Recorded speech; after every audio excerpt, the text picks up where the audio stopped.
Bonsoir, merci d'être avec nous sur Journal de guerre, au 219e jour de la guerre entre le Hamas et Israël. Voici ce qu'il fallait retenir de la journée à 19 h, heure de Beyrouth.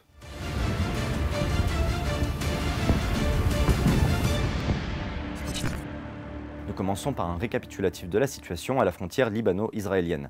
Les échanges de tirs se sont poursuivis par intermittence dimanche entre le Hezbollah et l'armée israélienne, malgré une journée relativement calme. Le Hezbollah a annoncé en fin d'après-midi avoir pris pour cible un rassemblement de l'armée israélienne à proximité du site de Zabdin, dans les fermes de Sheba, avec de nouveaux missiles lourds.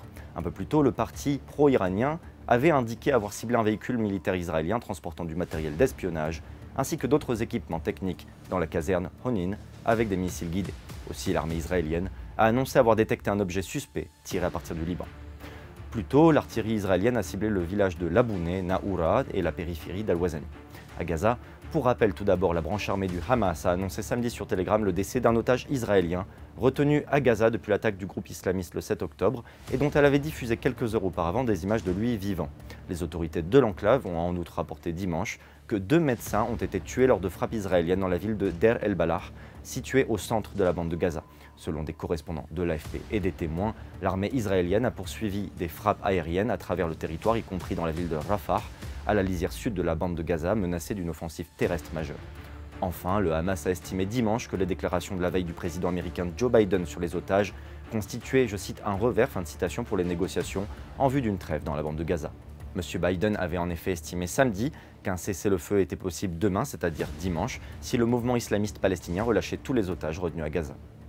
Bilan humain depuis le début de la guerre, à 19 h, heure de Beyrouth. Du côté israélien, 1200 morts sont officiellement recensés par l'État hébreu depuis le début du mois de novembre 2023, un chiffre qui n'a toujours pas évolué selon les dernières données officielles, malgré des annonces régulières de soldats tués dans les combats. L'armée israélienne a toutefois partagé les noms de 272 soldats israéliens tués depuis le début du lancement de l'offensive terrestre à Gaza.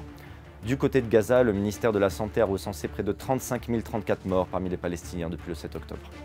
Sur le front diplomatique et humanitaire, le ministre britannique des Affaires étrangères, David Cameron, a déclaré dimanche sur la chaîne Sky News qu'Israël ne devrait pas mener une offensive à Rafah dans la bande de Gaza sans un plan absolument clair pour assurer la protection de la population. Le secrétaire général de l'ONU, Antonio Guterres, a pour sa part appelé dimanche à un arrêt immédiat des hostilités entre Israël et le Hamas à Gaza, à la libération des otages et à l'augmentation de l'aide humanitaire dans la région assiégée. Merci de nous avoir suivis sur Ici Beyrouth. On se retrouve demain pour un autre résumé de la situation. Vous pouvez suivre toute l'actualité concernant cette guerre sur notre site www.icibeyrouth.com sous la rubrique Guerre Israël-Hamas, ainsi que sur tous nos réseaux sociaux.